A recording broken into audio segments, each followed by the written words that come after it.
सुप्रभात बच्चों, आज हम हिंदी व्याकरण लेने वाले हैं। लास्ट वीडियो में हमने भाषा और उनके रूप के बारे में पढ़ा है। हमारा दूसरा पार्ट है वर्ण। वर्ण मीन्स अल्फ़ाबेट। नीचे दिए चित्रों के नीचे लिखे शब्दों को पढ़िए। देखिए ये कौन से चित्र है? यह गाजर है और यह सितार, सेब।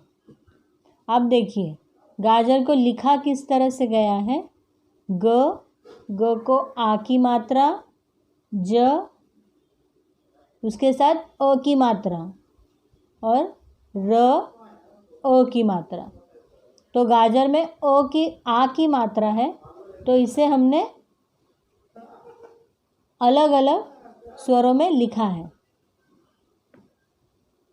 सितार देखिए, स को कौन सी मात्रा है? पहली ई की मात्रा है, तो हम यहाँ पर छोटी ई लिखेंगे। ई, त को आ की मात्रा, आ, र, अ। सेब के लिए स, ए की मात्रा, पहली मात्रा है ए की, ब, अ। गाजर, सितार और सेब शब्द कई ध्वनियों से मिलकर बने हैं। इन ध्वनियों को वर्ण या अक्षर कहते हैं। तो इन ध्वनियों को क्या कहते हैं? जो हमने यहाँ पर लिखी है उन्हें कहते हैं अक्षर।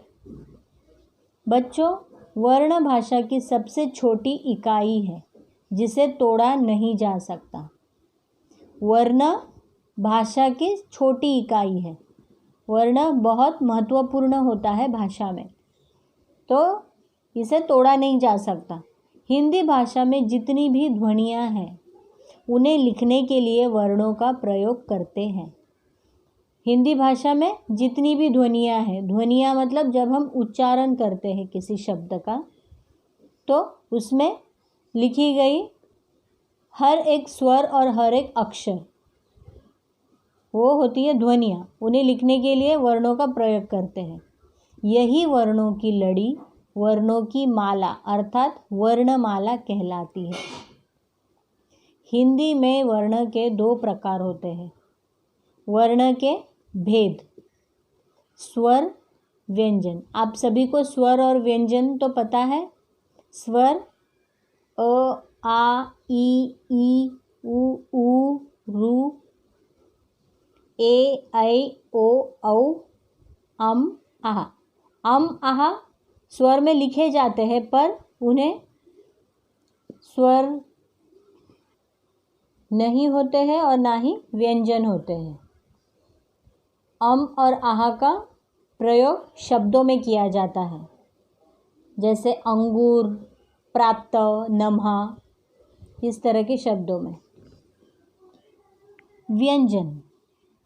व्यंजन देखिए, क, ख, ग, घ, न, च, छ, ज, झ, न, ट, ठ, ड, ढ, न, त, थ, द, ध, न, प, फ, ब, भ, म, य, र, ल, व, श,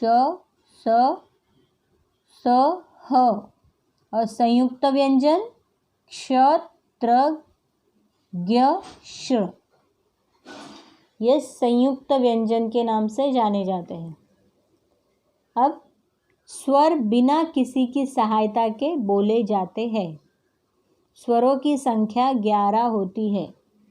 यह है स्वर। स्वरों की संख्या कितनी है? 11। स्वरों की मात्राएं होती है। और आहा को स्वर के साथ लिखा जाता है, परंतु ये न स्वर है न व्यंजन। का प्रयोग किसी वर्ण के ऊपर अनुस्वार, देखिए इस प्रकार के रूप में होता है, जैसे अंगूर, संसार।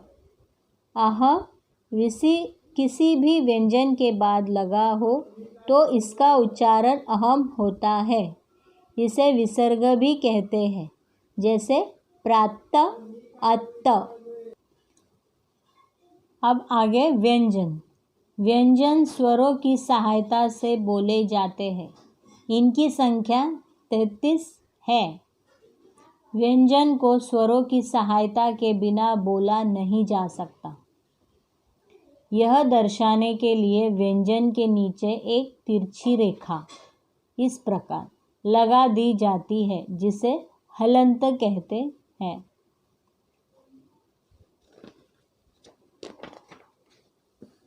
जिस व्यंजन के नीचे तिरछी रेखा हलंत नहीं है तो समझ लेना चाहिए इसमें कोई स्वर जुड़ा है। यदि हलंत लगा है तो उसमें कोई स्वर नहीं जुड़ा है। जैसे देखिए, क इसके साथ तिरछी रेखा है, उसके साथ स्वर लिखा गया है, मतलब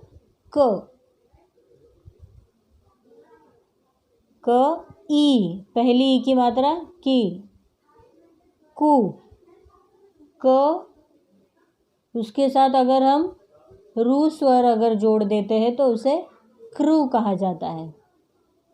क के साथ ए, के, क, ओ, को। व्यंजनों के साथ स्वरों के जो चिन्ह होते हैं उन्हें मात्रा कहते हैं। जैसे देखिए, यह व्यंजन है, व्यंजन के साथ अगर हम स्वर जोड़ देते हैं तो हमें मात्रा के शब्द प्राप्त होते हैं। जैसे अगर ये क ई है, अगर हम यहाँ पर म लिखते हैं, म ही मी हो जाता है।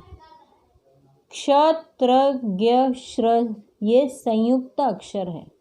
ये दो व्यंजनों के मेल से बनते हैं। क्ष कैसे बना है? क और श, क्षमा। त, र, त्र, त्रिकोण। ज्ञ, ज, ज्ञ, ज्ञानी। श, र, श्र, श्रम। हिंदी शब्दों के ऊपर हमेशा रेखा लगाई जाती है, इसे शिरोरेखा कहते हैं, अर्थात सिर पर रेखा। जो हम हिंदी भाषा में, हिंदी शब्दों में जिस यह रेखा का उपयोग करते हैं उसे शिरोरेखा कहते हैं। तो अब तक हमने क्या सीखा? भाषा की सबसे छोटी इकाई वर्ण है। वर्ण दो प्रकार के हैं, स्वर और व्यंजन।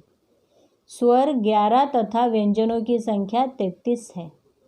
स्वरों की मात्राएं होती है। यहाँ तक आप फिर से पढ़िए स्वर और व्यंजन, और यह प्रश्न उत्तर दिए हैं, इसे आप अपनी नोटबुक में लिखिए।